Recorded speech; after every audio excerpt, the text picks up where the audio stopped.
आज अपन सर्वोत्तम स्तोत्र के दो नाम देख रहे हैं अपन को, सुख सेव्यो दुराराध्यो। सुख सेव्यो जो नाम है उसके पूर्व में जो नाम आया था भक्त सेवितः, भक्तों के द्वारा श्री महाप्रभु जी सेवित हैं। तब ये शंका हुई कि ननु भक्तानां बाहुल्यात् अनेकविध भावत्वेन सर्वेषां सर्वभावपूर्ति संपादकत्वेन सेवनं न भविष्यति इति आशंका निराशायाहु सुख सेव्य इति। भाई महाप्रभु जी के तो भक्त तो बहुत है, भक्तानां बाहुल्यात्, बहुत सारे भक्त होने से उन हर भक्तों के, प्रत्येक भक्तों के भाव भी अलग अलग हैं, अनेकविध भाव वाले हैं वो। उस कारण सभी के भाव की पूर्ति को पूरी करने के कारण सेवन नहीं होगा, ऐसी शंका हुई। देखो, हर दुनिया में कई प्रकार के भगवान ने व्यक्ति बनाए हैं, सबकी एक इंटरेस्ट रुचि नहीं होती है। जैसे कोई ज्ञान शक्ति प्रदान है, कोई क्रिया शक्ति प्रदान है, कोई भाव शक्ति प्रदान है। तो जो भाव पक्ष वाले हैं उनको प्रेम में रुचि है, जो क्रिया पक्ष वाले हैं उनको कुछ करने में रुचि है, जो ज्ञान पक्ष वाले हैं वो गुणगान वगैरह में रुचि करते हैं। तो हर व्यक्ति के अपने अपने भाव हैं और उस भाव के अनुरूप यदि उनको कुछ काम दिया जाए तो वो सहजता से कर पाएंगे, और उनके भाव के अनुरूप जब काम नहीं दिया जाएगा तो सहजता नहीं होगी, तो उनको वो जो सुख मिलना चाहिए वो उनको नहीं मिलेगा सेवा करने में। कई लोग जैसे क्रिया शक्ति में भी कई लोग ठाकुर जी को सामग्री एरोगाने में जिनका अत्यंत भाव होता है, कई श्रृंगार में होशियार होते हैं, कई प्रचारक की सेवा में होशियार होते हैं। ऐसे अलग अलग सेवा में भी प्रकार हैं, तो उनको वो सेवा में ज़्यादा आनंद आता है, उनके अपने स्वभाव है। कोई ठाकुर जी कीर्तन गुणगान करते हैं, उनमें उनको आनंद आता है।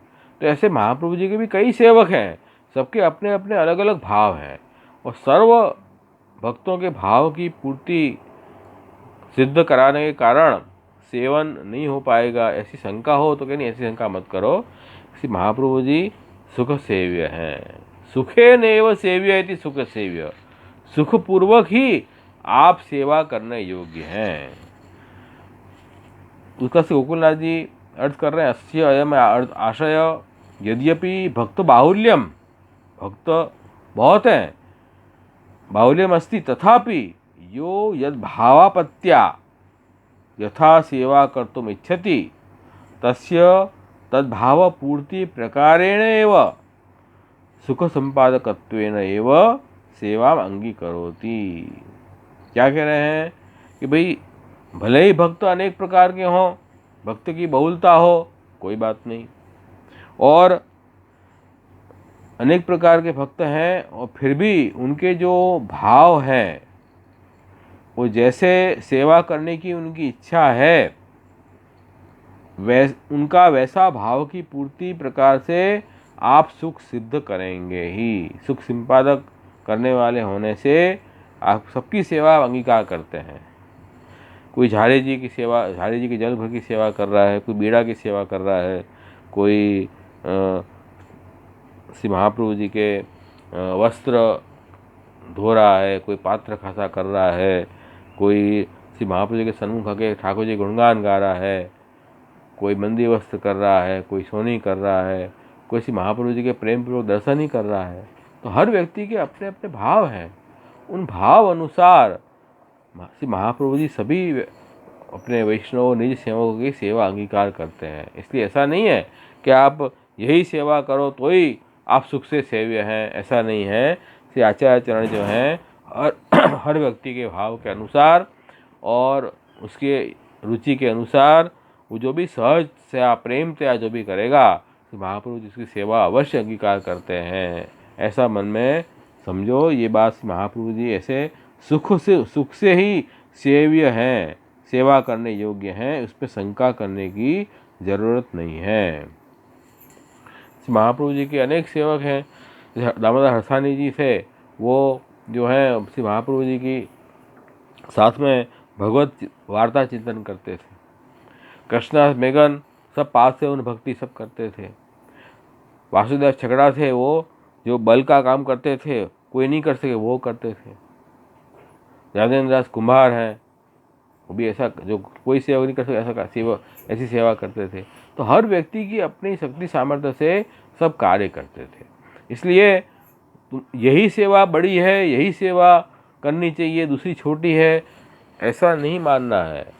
सब सेवा में छोटी बड़ी कोई नहीं होती है। आप प्रेम पूर्वक सहज रूप से जो अपने भाव से जो भी सेवा करोगे वो अपने प्रभु अवश्य अंगीकार करते हैं। ये भाव यहाँ समझो।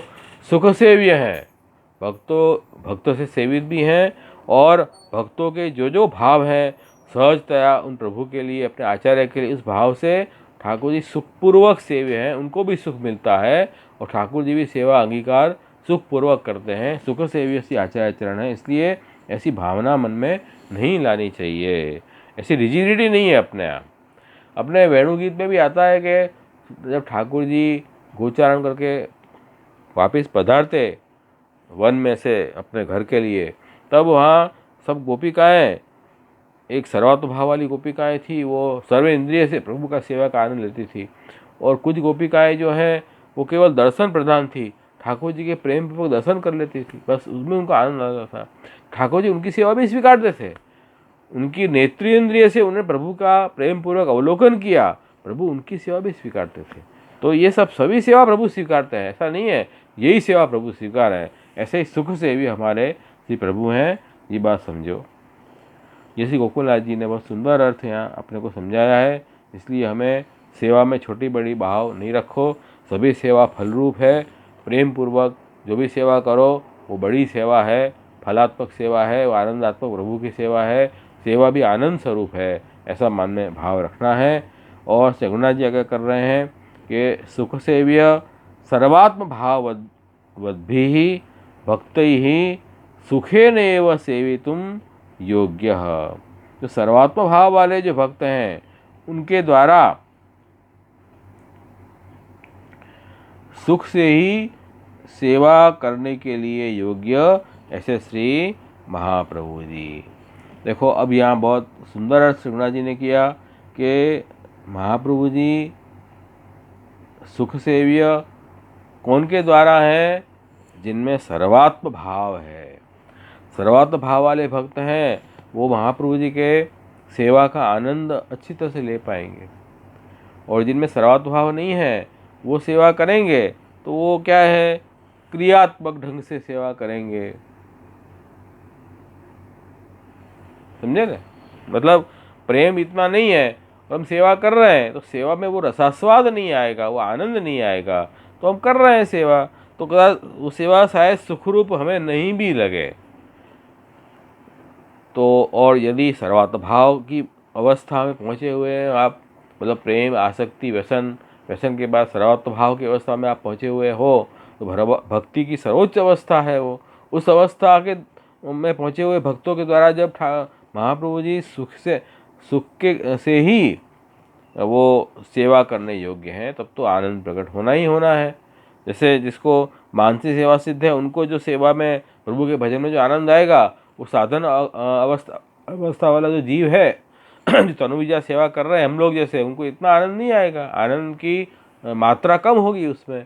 तो मानसिक सेवा वाले में पूर्ण तन्मयता होगी ठाकुर जी के स्वरूप में, तो उनको विशेष आनंद आएगा। जैसे क्योंकि उनका प्रेम रुचि बहुत ज़्यादा है। एक लौकिक एग्जाम्पल मैं देता हूँ। जैसे अपन को जो चीज़ में रुचि है, इंटरेस्ट है, उस चीज़ को देखने में, खेलने में मज़ा आएगी, और जो चीज़ में अपन को रुचि नहीं है, इंटरेस्ट नहीं है, उसको हम देखेंगे तो इतनी आनंद हमको नहीं आएगा। ये सीधी सी लॉजिक बात है। इसी तरह ठाकुर जी में जितना प्रेम भाव अपना बढ़ा हुआ होगा, इतना ही हम प्रभु के स्वरूप का आनंद अच्छी तरह से ले पाएंगे। इसलिए यहाँ कह रहे हैं कि पूर्ण सुख से सेवा करने के लिए योग्य श्री महाप्रभु जी कौन के लिए हैं? जो सर्वात्मभाव अवस्था को प्राप्त हुए जो भक्त हैं उनके द्वारा जब सेवा की जाए श्री महाप्रभु जी की, तो वो सुख से सेव्य हैं। बाकियों से सुख से सेव्य नहीं है, इतनी मात्रा सुख की कम हो जाएगी। ऐसी रघुनाथ जी कह रहे हैं। इसलिए हमें जो सर्वात्म भाव से ही, इसलिए श्री महाप्रभु जी ने चतुश्लोकी में क्या आज्ञा की? सर्वदा सर्वभावेन भजनीय व्रजाधिप। सर्वदा सर्वभाव से व्रजाधिप का भजन करना है ना। इससे आचार्य जन की आज्ञा है। और इसी आज्ञा को एलेबरेट करते हुए श्री गोसाई जी ने क्या कहा? सदा सर्वात्म भावेन भजनीय व्रजेश्वर। सदा सर्वात्म भाव से व्रजेश्वर का भजन करना। और वहाँ क्या कह रहे हैं? सर्वदा सर्वभावेन भजनीय व्रजाधिप। तो वहाँ भी व्रजाधिप के भजन की बात कर रहे हैं श्री महाप्रभु जी, और श्री गोसाई जी भी व्रजाधिप की भजन की बात कर रहे हैं। दोनों में फ़र्क क्या है? वहाँ सर्वभाव कह रहे हैं, यहाँ सर्वात्म भाव का है। तो देखो सर्वभाव का मतलब सर्वात्म भाव भी हो सकता है। सर्वात्म भाव का क्या मतलब है? कि सर्व में आत्म भाव। भाव का मतलब है प्रेम, स्नेह। और वो स्नेह कैसा होना चाहिए? आत्म भाव वाला। जो हमने आत्मा मतलब खुद, खुद में हमें जो स्नेह होता है वो स्नेह कैसा होता है? कोई भी शरत बिना का, उपाधि बिना का, कोई भी वहाँ कंडीशन नहीं है खुद में स्नेह करने में। इसलिए वो आत्म भाव ऐसा है। तो हमारी वास्तव में आत्मा तो भगवान है, परमात्मा है, हमारे आचार्य चरण हैं, वही हमारी वास्तव में आत्मा, हम उन्हीं परमात्मा के अंश हैं। इसलिए कह रहे हैं कि प्रभु में जो भाव है, प्रेम, भाव का मतलब प्रेम है, वो कैसा होना चाहिए? अनकंडीशनल प्रेम होना चाहिए। इसलिए उसको आत्मभाव कहा। और वो भी सर्व से होना चाहिए। आत्मभाव सर्व से। सर्व का मतलब हम जो ब्रह्म संबंध में बोलते हैं, देह, इंद्रिय, प्राण, अंतःकरण, दारागार, पुत्राप्त, वित्त, यह प्राणी, ये सभी वस्तुओं से हमारा आत्मभाव प्रभु में हो। उस भाव से हमें ठाकुर जी की सेवा करनी है। मतलब ये देह है, ये इंद्रिय है, ये प्राण, अंतःकरण वगैरह जो सब कुछ है, सब कुछ भगवान के लिए है, भगवान में जोड़ना है। और मेरी ममता है जिसमें, दार, अगार, स्त्री, पुत्र, परिवार इत्यादि, धन वगैरह, वो भी ठाकुर जी के लिए है। ऐसे सर्व के द्वारा आत्मभाव रखते हुए और भगवान में भजन, भगवान की सेवा करना, महाप्रभु जी की सेवा करना, ये सर्वात्म भाव अवस्था। अब सर्वात्म भाव अवस्था जो है वो साधन कक्षा की भी ले सकते हैं और फल कक्षा भी ले सकते हैं। फल कक्षा में तो अपन ने देखा कि वो व्यसन अवस्था की बात है, पर हम जब ब्रह्म संबंध कर रहे हैं, ले रहे हैं, तो ब्रह्म संबंध में भी सर्वात्म भाव तो आ ही रहा है। तो अभी परोक्ष भाव है, प्रत्यक्ष अभी अनुभूति हर इंद्रिय से प्रभु का आनंद नहीं ले पा रहे हैं हम, लेकिन सर्वात्म भाव तो अपना सर्वात्म भाव का ही रहेगा। ब्रह्म संबंध का जो भाव है वो सर्वात्म भाव का ही भाव है। इसलिए श्री गोसाई जी ने भी आज्ञा की कि व्रजाधिप का भजन जो है वो सर्वात्म भाव से करना है। और यहाँ भी श्री रघुनाथ जी भी आज्ञा कर रहे हैं कि श्री महाप्रभु जी की सेवा सुख से सर्वात्म भाव वाले भक्तों को करना है। तो सर्वात्म भाव का मतलब ये है कि सब कुछ सर्वस्व से सर्वस्व प्रभु के लिए है ऐसा मान के और प्रभु की सेवा में जुड़ना, ये सर्वात्म भाव वाले भक्तों के द्वारा ही सुख पूर्वक ही सेवा करने के लिए योग्य हैं। ऐसे श्री महाप्रभु जी सुख सेव्य हैं। इसलिए हमें सेवा के पहले हम ब्रह्म संबंध देते हैं। क्यों देते हैं? ब्रह्म संबंध में सर्वात्म भाव की बात आती है कि जीव का सर्वस्व, सब कुछ अहंता से लक्षित और ममता से लक्षित सभी वस्तुएं जो हैं वो प्रभु के लिए समर्पण करना, ये भाव है। तो ये सर्वात्म भाव से हमें प्रभु की सेवा करनी है, ऐसे रघुनाथ जी आपको निर्देश कर रहे हैं। तो ये भी यही बात यहाँ बताई। उसके बाद सबके देखो अलग अलग भाव है। गोकुलनाथ जी की आज्ञा अलग थी, लेकिन मूल में सेवा में अपन को शुद्ध भाव रखना है, ये बात तो यहाँ आई है। सेवा को सहज करना है। उसके बाद जाता गोपेश्वर जी आगे कर रहे हैं कि भाई ननु कदाचित भक्तेषु भी क्रोध भवेत तत्र आहु। महाप्रभु जी जो हैं वो कह रहे हैं कि उनकी रोष दृष्टि से भक्तों के द्वेषियों के ऊपर उनकी रोष दृष्टि पड़ेगी तो भक्तों के द्वेषी हैं वो दग्ध हो जाएंगे, भस्मीभूत हो जाएंगे। ये बात जो कही तो कह रहे हैं कि कदाचित भक्तों के ऊपर भी शायद क्रोध करेंगे तो उसका जवाब दे रहे हैं सुख सेव्य। सुख सेव्य सर्वदा सुखरूप एव सेव्य अस्ति, न कदाचित क्रोध रूप अपि भक्तानाम। ये शंका कभी मत करो जैसे महाप्रभु जी ठाकुर जी क्रोधित हो जाएंगे हमारे ऊपर। क्रोधित क्यों होंगे? वो तो सुख से सेव्य हैं, सेवा करने योग्य हैं, सर्वदा सुखरूप हैं, सर्वदा सुखरूप एव सेव्य अस्ति। वो सर्वदा सुखरूप ही सेवा करने योग्य है महाप्रभु जी। कभी भी वो क्रोध रूप भक्तों के लिए नहीं है। भक्तों के लिए तो आनंद प्रदान करते हैं, भक्तों को तो सुख देते हैं, भक्तों के क्रोध नहीं करते हैं। जो भक्त नहीं है, भक्त के द्वेषी हैं, उन पे क्रोध करते हैं आप। क्यों करते हैं? क्योंकि भक्तों के पक्षपात हैं। समोम सर्वभूतेषु न मे द्वेषोऽसि न प्रिय, ये भजन तो माम भक्त्या मयि तेषु। जहाँ पे हम भगवान भी आगे कर रहे हैं कि भाई प्राणी मात्र के लिए मैं समान जरूर हूँ, लेकिन जो मेरा भक्त है, जो मुझे अपनी आत्मा मान के भजता है, वो तो मेरा ही स्वरूप है। वो मेरे में है और मैं उसमें हूँ, मतलब मेरे में और उस भक्त में भेद नहीं है, ऐसा आज्ञा कर रहा है। तो भक्तों के ऊपर कभी क्रोध नहीं करते हैं। वो क्रोध भी किया भी है, वो अपन देख गए, पहले भी देख गए कि वो क्रोध प्राकृत क्रोध भी नहीं है।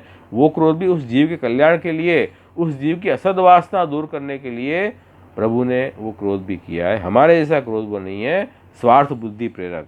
तो यही कह रहे हैं कि इसलिए से शिक्षक हैं या माता पिता हैं, अपने बच्चों को शिक्षा करते हैं तो वो शिक्षा के लिए क्रोध करते हैं। वो क्रोध हानिकारक नहीं है। वो क्रोध जो है वो उस बालक के लिए आगे बढ़ने के लिए वो क्रोध है, उसका ग्रोथ हो, वो आगे बढ़े, इसलिए वो क्रोध है। तो देखो ये क्रोध अलग स्नेह का ही एक प्रकार है। ये जो क्रोध है ना, ये क्रोध नहीं है, ये प्रेम का ही एक अलग प्रकार का भाव है। ये बात समझो। तो सुखरूप ही सेव्य हैं, कदाचित क्रोध रूप तो भक्तों के लिए होते नहीं है। अन्यथा क्रोधस्य दुःखदत्वेन सुख सेव्यत्वम न स्यात्। नहीं तो क्या होगा? क्रोध तो दुख देने वाला होने से वो सुख सेव्य रूपता प्रभु की नहीं होगी। तो ठाकुर जी तो हमेशा सर्वदा सुखरूप ही हैं। भगवान तो आनंद स्वरूप है भाई, और आनंद स्वरूप की सेवा करोगे तो आपको आनंद ही प्राप्त होगा। महाप्रभु जी कह रहे हैं कि भाई जिस जीव मात्र को आनंद की प्राप्ति के लिए यहाँ से यहाँ भटक रहे हैं, तो उनको आनंद कहाँ मिलेगा? कि ठाकुर जी की सेवा करने से आनंद प्राप्त होगा। क्यों? क्योंकि आनंद स्वरूप तो भगवान ही है, और जितने जागतिक जो विषय हैं उसमें तो आनंद को छिपा रखा है, तो वहाँ आनंद नहीं मिलेगा उनको। इसलिए हमें भगवान की सेवा करने से आनंद प्राप्त होगा। तो वो दुख तो दे ही नहीं सकते। भगवान की, महाप्रभु जी की सेवा करोगे तो आपको सुख ही प्राप्त होगा। एतेन अयंतु तत्सुखदानार्थम एवं प्रकट। वो प्रभु प्रकट किए हुए हैं, भक्तों को सुख देने के लिए तो प्रकट हुए हैं। तो दुख कहाँ से आएगा? क्रोध कहाँ से करेंगे? भक्तापि निरंतरमेव सेवया तत्स्वरूप आनंद रसरूप एव तिष्ठन्ति इति सूचितम। भक्त भी निरंतर जब ठाकुर जी की सेवा में लगेगा, महाप्रभु जी की सेवा में लगेगा, उस सेवा के द्वारा उसको स्वरूप आनंद रस रूप में ही वो रहेगा। अब देखो, स्वरूप ठाकुर जी तो आनंद स्वरूप हैं, और हम ठाकुर जी की सेवा कर रहे हैं, तो हमें भी वो आनंद का अनुभव होना चाहिए था। क्यों नहीं होता है? क्योंकि हम निरंतर सेवा में हमारा मन नहीं लग रहा है। इसलिए यहाँ क्या आज्ञा कर रहे हैं? भक्ता अपि निरंतरमेव सेवया, निरंतर ही सेवा के द्वारा तत्स्वरूप आनंद रस रूप, उनके स्वरूप के आनंद रस में ही वो तब रहेगा जब चित्त की प्रवणता हो जाएगी। चेतस्त प्रणम सेवा, चित्त जो है वो अपने महाप्रभु जी और ठाकुर जी में प्रवण होगा, तब वो सेवा का आनंद उसको मिलेगा। तब तक वो सुखरूपता इतनी नहीं आएगी। वो भी बात है ना, जिसमें अपना चित्त लगा है ना, उसमें हमको सुखरूपता ज़्यादा आती है। जिसमें चित्त नहीं लगा है, वो कोई चीज़ करने को अपन को कहे तो अपन को सुखरूपता नहीं आती है। इसलिए कह रहे हैं कि निरंतर चित्त की प्रवणता जरूरी है, तो अपने आप सुख रूप सेव्यता प्रकट हो जाएगी। और यदि कोई अपराध करेंगे हम सेवा में, कोई अपराध करेंगे तो प्रभु दंड भी देंगे। तो दंड भी हमारी भलाई के लिए है। वो वैसा क्रोध नहीं है जिससे हमको हानि हो, वो दंड भी हमारे भलाई के लिए है। तो ये बात, डॉक्टर लोग भी दवाई कड़वी देते हैं या डॉक्टर लोग भी कुछ ऑपरेशन करते हैं तो वो कष्ट है उसमें, लेकिन वो उस दर्दी की भलाई के लिए है। ऐसा ही ठाकुर जी भी जीव का कल्याण हो इसलिए अपराध निवारण के लिए थोड़ा क्रोध दिखेगा। वो क्रोध ऊपर ऊपर से क्रोध है, अंदर से तो वास्तव में वो प्रभु का प्रेम ही जीव के लिए प्रकट हो रहा है। इस बात को समझना जरूरी है। इस कारण तेन यथा जल संबंधेन अग्नि शांति ही तथा एतादृश भक्त संबंधेन क्रोधाग्नि शांति युक्त एवं इति सुष्टु उक्तम नामद्वयम। तो कह रहे हैं इसी तरह इसके कारण जैसे जल के संबंध से अग्नि शांत होती है, उसी तरह यहाँ के इस प्रकार के जो भक्त हैं उनके संबंध के द्वारा क्रोधाग्नि शांत हो जाएगी। जो भक्ति भाव पूर्वक श्री महाप्रभु जी की सेवा में लगेंगे उन भक्तों से तो श्री महाप्रभु जी का मन प्रसन्न हो जाएगा, क्रोधाग्नि शांत हो जाए, क्रोध होने का तो प्रश्न ही खड़ा नहीं होता। यही बातें अच्छी तरह समझनी चाहिए कि सुख सेव्य, तो सुख रूप ही सेवन करने योग्य हैं, ऐसे श्री महाप्रभु जी हैं। तो ये चाचा गोपेश्वर जी का बहुत सुंदर यहाँ अर्थ यहाँ आया है। उसके बाद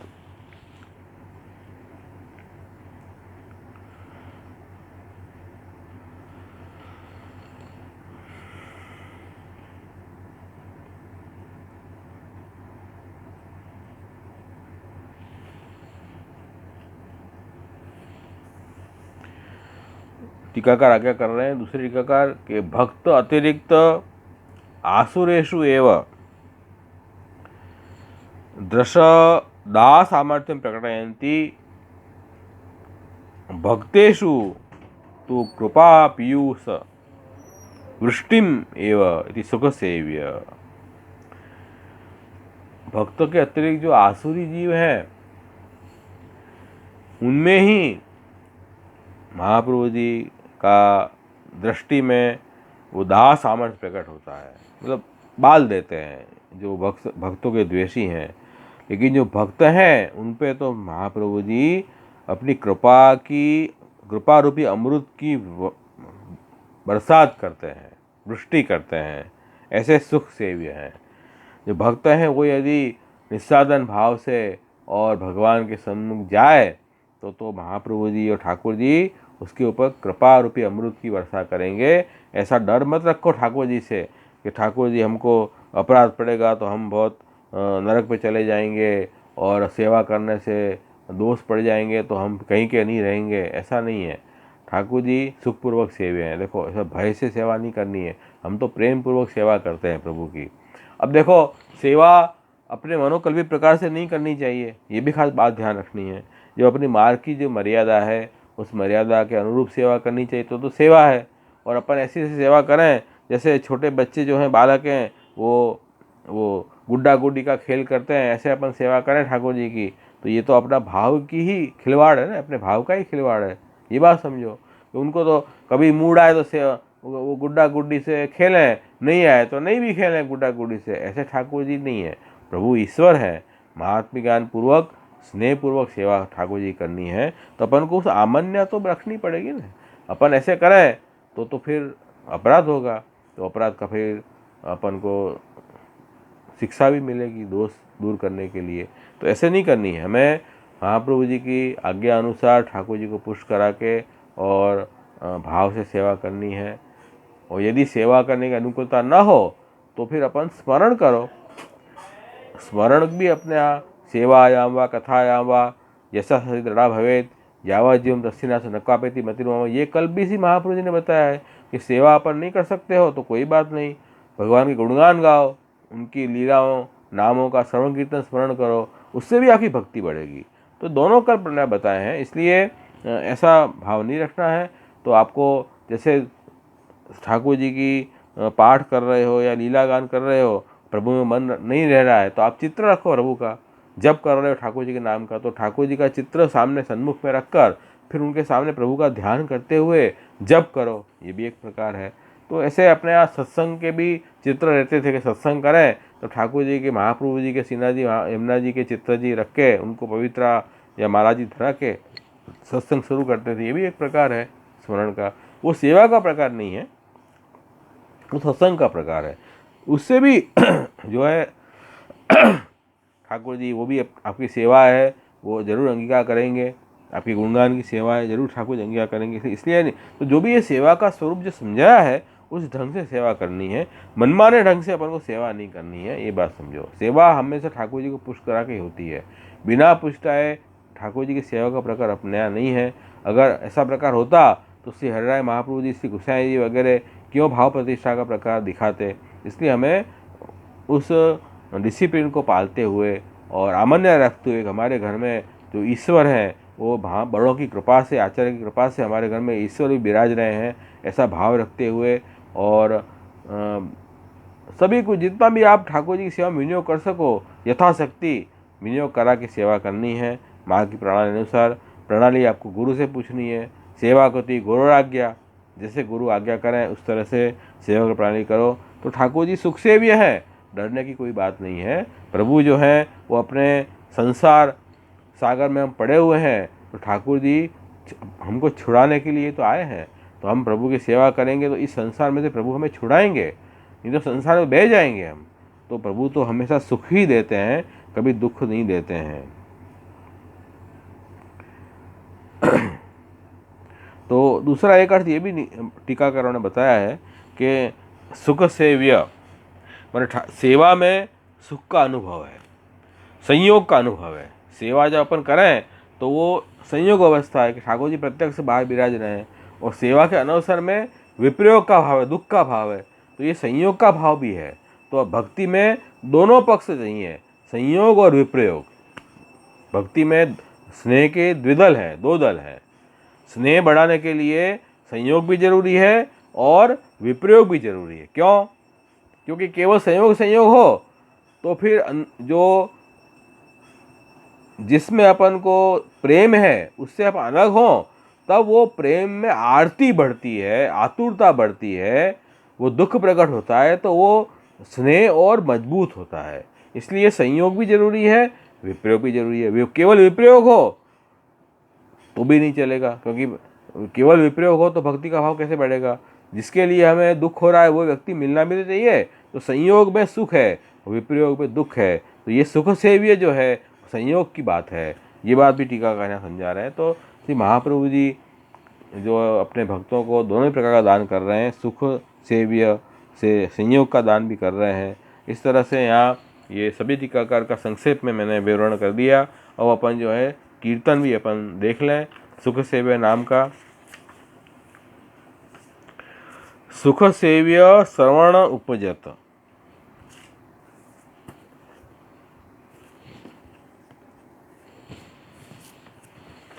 सुख सेव्य श्रवण सुनत उपजो मन आनंद। श्री महाप्रभु जी के स्वरूप का श्रवण सुनते ही मन में आनंद प्रकट हो गया। क्यों? कि आप सुख सेव्य हैं ना, इसलिए आप आनंद स्वरूप है, आनंद परमानंद स्वरूप है। और आनंद परमानंद स्वरूप की अपन सेवा करेंगे तो वो सुखरूप ही है अपने लिए। तो ऐसे सुखरूप जो सेवन करने योग्य हैं जो स्वरूप, उनके श्रवण मात्र से ही मन में आनंद उठता है। ये जो वस्तु में अपन को अतिशय प्रेम होता है उसकी बात भी चले ना तो अपन को एकदम सुख की अनुभूति हो, तो वो वस्तु मिले तब तो क्या बात है, फिर तो आनंद ही आनंद हो जाए। प्रकट भयो धर्मयूप नखसिक आनंद रूप। ये श्री महाप्रभु जी धर्म के आधार हैं और नख से शिखा तक आनंद स्वरूप है। आनंद परमानंद, ये कोई प्राकृत स्वरूप नहीं, अप्राकृत स्वरूप श्री महाप्रभु जी का है। अवनी भूप शरण गए निरखी श्री मुख चंद्र। और पृथ्वी पे सब भूप जो हैं वो भी महाप्रभु के शरण गए और उनके मुख रूपी चंद्रमा को निरखा है। द्विजराज उदय भयो माया मत तिमिर गयो। ये द्विज में भी राज हैं, ब्राह्मण में भी सबके राजा हैं, ऐसी शोभा है महाप्रभु जी की, क्योंकि आपने ब्राह्मण कुल में अवतार हुआ है आपका। तो द्विजराज को उदय हुआ, उससे क्या हुआ, जैसे सूर्य का उदय होते अंधेरा गायब हो जाता है, इसी तरह द्विजराज का उदय होते ही माया मत जो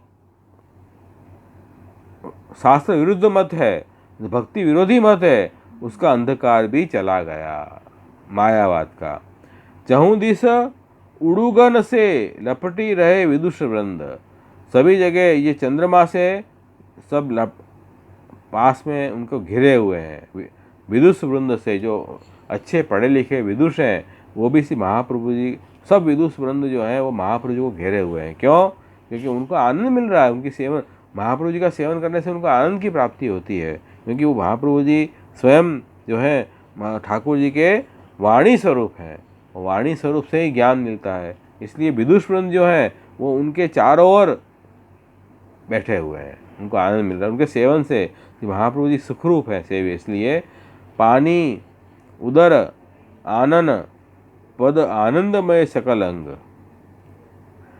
हस्त उदर चरण सभी अंग आनंदमय है। आनंद मात्र कर्पाद मुखोदरादि, जब स्वयं जो आनंद स्वरूप है तो वो आनंद स्वरूप के से हम सेवन करेंगे तो हमें भी आनंद मिलेगा। जैसे अपन को जो चीज़ बहुत अच्छी लगती है खाने में, जैसे गुलाब जामुन है, तो गुलाब जामुन अपन खाएंगे तो अपन को भी खाने में आनंद आएगा। इसलिए स्वयं से महाप्रभु जी ठाकुर जी आनंद मात्र कर्पाद मुखोदरा दिए, सकल अंग सब आनंदमय हैं, तो उनकी सेवा भी सुख से भी हो जाएगी हमारे लिए, इसमें कोई दो राय नहीं है।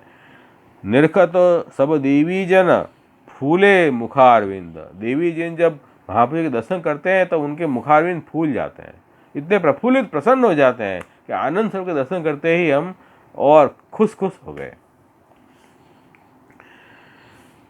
मंद अति मंद भाग्य अति उपद्रव देखी कली में, अल्पायुष जीव सब उपजे मति मंद, करुणा करी बिनु साधन उद्धरण को, अपने जिय जानी श्री वल्लभ प्रकटे गोविंद। भाई मंद से भी अति मंद भाग्य वाले हम सब जीव हैं।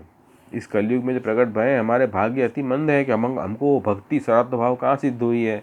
हम बड़े मंदभागी जीव हैं, ठाकुर जी के स्वरूप का ज्ञान नहीं है, हमें महात्म्य ज्ञान नहीं है, और ये उपद्रव हम कली काल में ज़्यादा दिखता है। कली काल के जीव सब जो हैं वो तामस गुण के प्रभाव के कारण अज्ञान का अंधकार फैला हुआ है, इसलिए प्रभु के स्वरूप को जानते नहीं है, इसलिए हम अति मंदभागे जीव हैं जो कली में प्रकट हुए हैं, और अल्पायुष भी हैं। यदि हम ज्ञान अर्जन करना चाहें तो हमारी आयुष्य इतनी नहीं है कि हम इतना ज्ञान अर्जन कर पाएंगे, तो अल्पायुष है।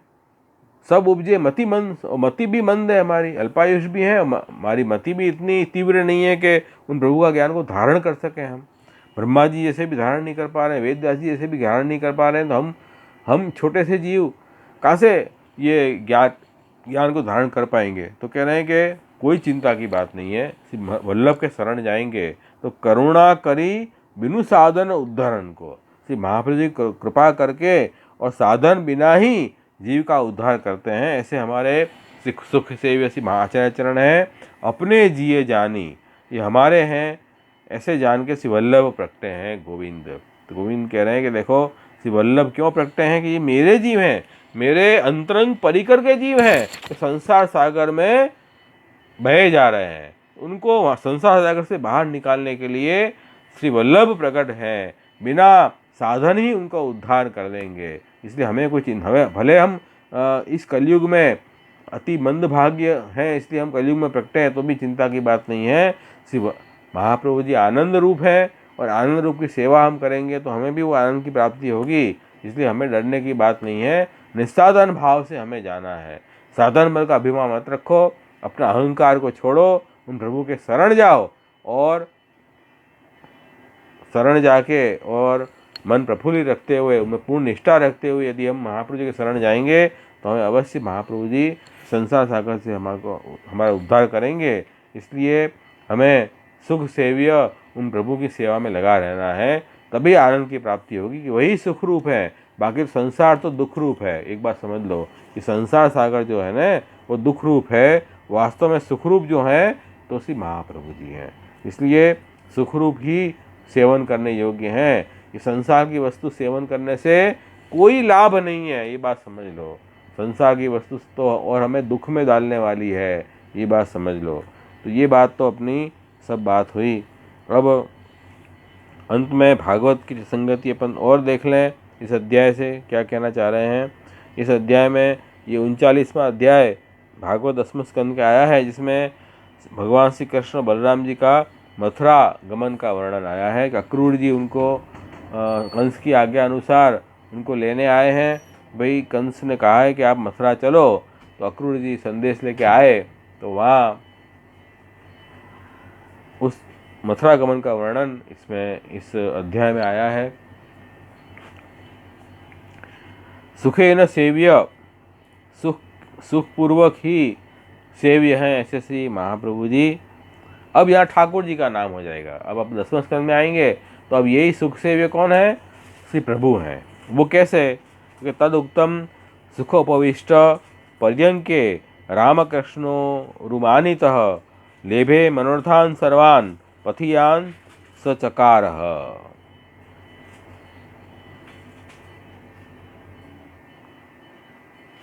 क्या आज्ञा कर रहे हैं कि देखे भगवान श्री कृष्ण और बलराम जी ने अक्रूर जी का भली भांति सम्मान किया, फिर वे आराम से पलंग पर बैठ गए। अक्रूर जी से मिले, सम्मान किया, आराम पलंग पर बैठ गए। फिर अक्रूर जी ने मार्ग में जो जो अभिलाषाएं की थी, मनोरथ किए थे कि प्रभु को मैं मिलूंगा गोकुल में, ये मेरी अभिलाषा पूर्ण होगी, मुझे आलिंगन मिलेंगे, उनके चरणामृत मिलेंगे, उनके चरण रज में मैं लौटूंगा जितनी, और ठाकुर जी बहुत प्रेम से मुझे मिलेंगे, जो भी अभिलाषाएं की थी, अलग अलग मनोरथ किए थे अक्रूर जी ने, वे सब पूरी हो गई, सब पूरी हो गई। तो कह रहे हैं कि सर्वान,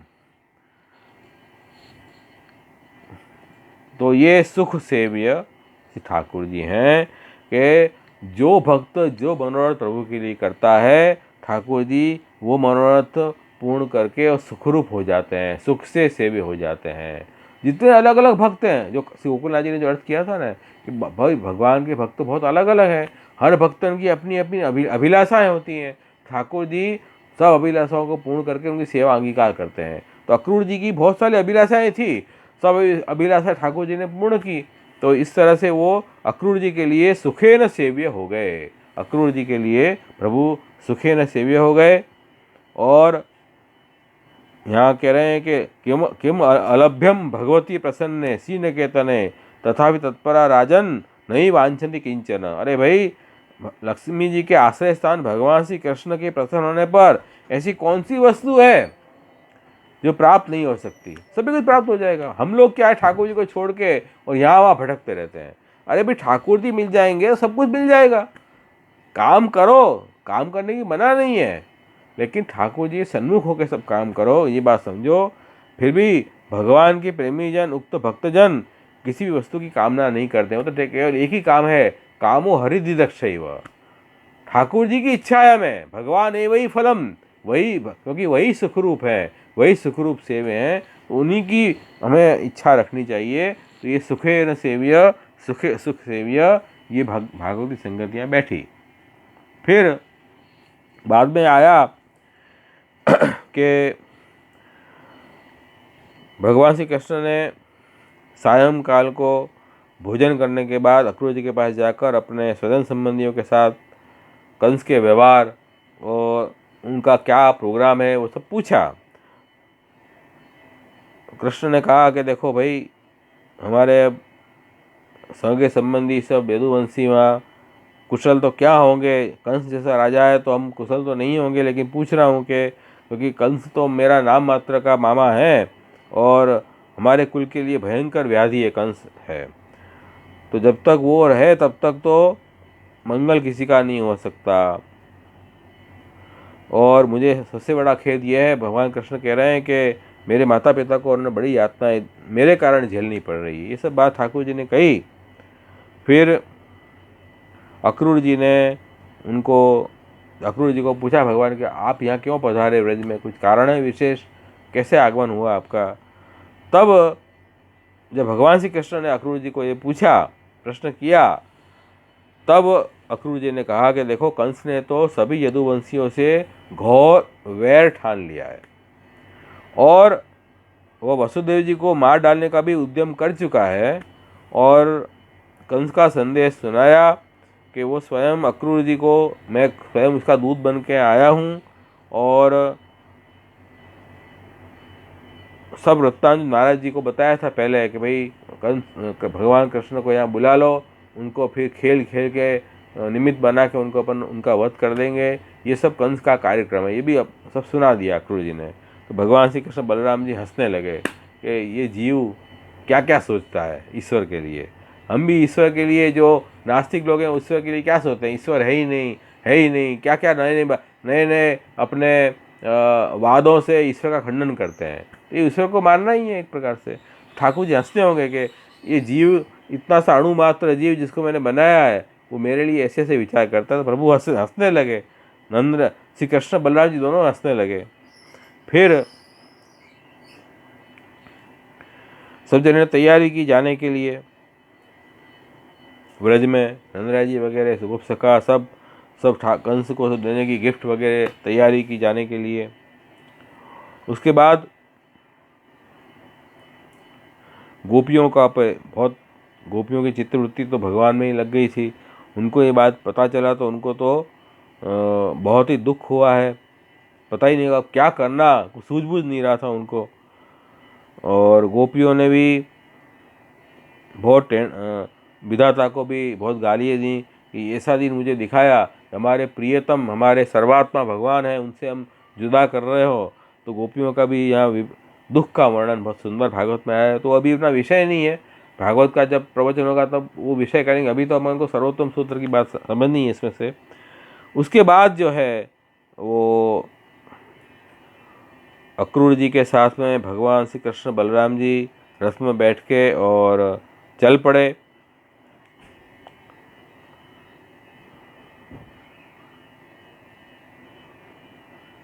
हाँ, तब एक श्लोक आया है,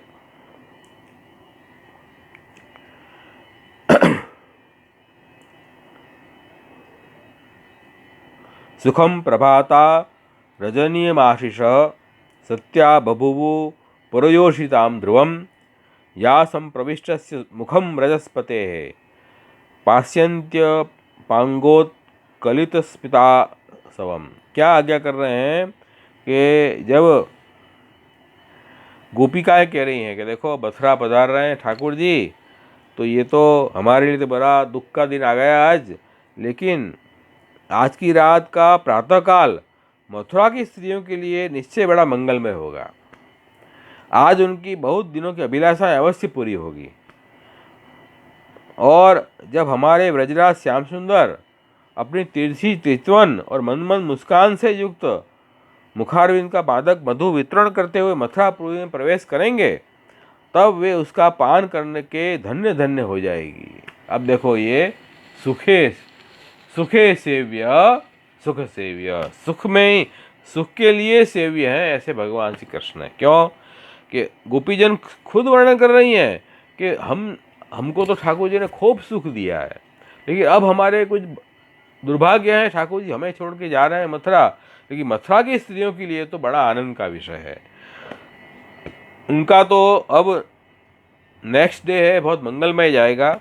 और ठाकुर जी जो हैं, उनकी जितनी भी अभिलाषाएं हैं सब पूरी करके उनको सुख से भी हो जाएंगे उनके लिए। तो यूँ कह रही है, तो ये भी सुख से भी नाम यहाँ प्रभु के लिए आया है। उसके बाद में अक्रूर जी को ठाकुर जी ने अपना महात्म्य दिखाया है। अक्रूर जी रथ में लेके कृष्ण बलराम को पधरा ले गए हैं। तब कृष्ण बलराम रथ में विराजे, अक्रूर जी वहाँ यमुना जी का स्नान करने के लिए पधारे। तब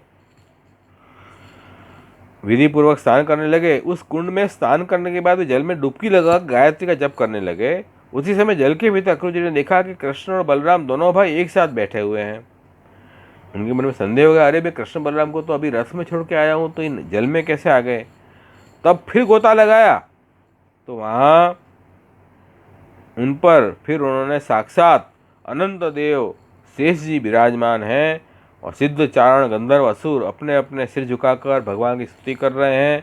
और शेष जी के 1000 सिर के दर्शन हुए। प्रत्येक फण पर मुकुट सुशोभित है। कमलनाग के समान उज्ज्वल शरीर पर नीलांबर धारण किए हुए शेषनाग विराज रहे हैं और उनकी शोभा बहुत सुंदर दिखाई दे रही है। फिर क्या देखा कि शेष जी की गोदी में भगवान घनश्याम श्री कृष्ण विराजमान है, रेशमी पीताम्बर पहने हुए हैं और बड़ी ही शांत चतुर्भुज मूर्ति है और कमल के दल के समान रत्नारे नेत्र हैं। पहली बार डुबकी मैं लगाई तब तो ऐसा लगा रथ में जो कृष्ण बलराम है वो यहाँ नीचे विराज रहे हैं। फिर बाहर निकल के देखे तो फिर कृष्ण बलराम तो वहीं रथ में। फिर दूसरी बार डुबकी लगाई तब उनको भगवान ने अपना चतुर्भुज स्वरूप से दर्शन दिए हैं। सुंदर ठाकुर जी के अलंकार युक्त स्वरूप का वर्णन इसमें आया है और बहुत सुंदर वर्णन है भागवत में, आप वहाँ से पढ़ लेना भागवत में। लेकिन यहाँ फिर आज्ञा कर रहे हैं कि विद्या अविद्या शक्त्या माया च निषेवितम। अक्रूर जी को जल के दर्शन में फिर ये दर्शन हुए कि श्रिया पुष्ट्या गिरा कांत्या कीर्त्या तुष्टि लयोर्योजया विद्या शक्त्या माया च निषेवितम। भगवान के साथ भगवान का सुंदर स्वरूप, सहस्त्र सिर वाले शेष नारायण, अनेक भक्त स्तुति कर रहे हैं भगवान की, चतुर्भुज स्वरूप ठाकुर जी शोभायमान हो रहे हैं। साथ में लक्ष्मी, पुष्टि, सरस्वती, कांति, कीर्ति, तुष्टि अर्थात ऐश्वर्य, बल, ज्ञान, श्री, यश, वैराग्य, ये षड रूप शक्तियाँ भगवान की हैं, ये ठाकुर जी की सेवा कर रही है। और इला पृथ्वी शक्ति, इला को कहते हैं, ऊर्जा लीला शक्ति, और विद्या अविद्या जीव के मोक्ष में बंधन करने वाली अविद्या शक्ति और मोक्ष देने में विद्या शक्ति, वो दोनों शक्ति भगवान की सेवा कर रही है। और लादिनी शक्ति, आनंदात्मक शक्ति, संविद अंतरंगा शक्ति, अंतरंग शक्ति और माया आदि शक्तियाँ मूर्तिमान होकर उन भगवान की सेवा कर रही है। ऐसे सुख सेव्य भगवान के दर्शन अक्रूर जी को हुए। तो जल में अक्रूर जी को ये सुखपूर्वक दर्शन ठाकुर जी के हुए कि समस्त जगत की शक्तियाँ भी भगवान की सेवा में लगी हुई है। भगवान की सुखेर सेव्य प्रभु हैं हमारे, सब लोग प्रभु की सेवा कर रहे हैं, सब भक्त वृंद और सब शक्तियाँ सहित ठाकुर जी विराज रहे हैं। स्वयं शेषनाग भी ठाकुर जी की सैया बन के उनकी सेवा कर रहे हैं। ऐसे सुख सेव्य भगवान हैं। ऐसे दर्शन अक्रूर जी को भगवान ने दिए। भगवान की ये झांकी निरखकर अक्रूर जी का हृदय परम आनंद से लबालब भर गया और उन्हें परम भक्ति प्राप्त हुई।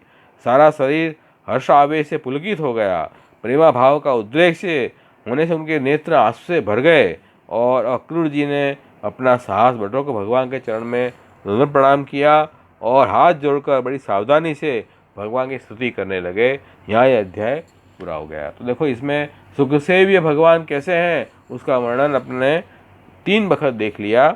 एक तो गोपीजनों ने मथुरा की स्त्रियों के लिए अक्रूर जी की अभिलाषाएं पूरी की। गोपीजनों ने कह रहे हैं मथुरा जी की स्त्रियों की अभिलाषाएं पूरी हुई, इस प्रकार सुख सेव्य हैं। और अक्रूर जी को जल में जो दर्शन हुए ठाकुर जी के, वो भी सुख सेव्य दर्शन हुए ठाकुर जी के। ये सभी प्रकार से भागवत की भी संगति सुख सेव्य नाम से हमने देख ली। तो आज का अपन सत्संग यहीं रखें। कोई प्रश्न हो तो जरूर से पूछ लेना, नहीं तो आश्रय का पद दान करके अपन यहाँ अपना कार्यक्रम रखेंगे।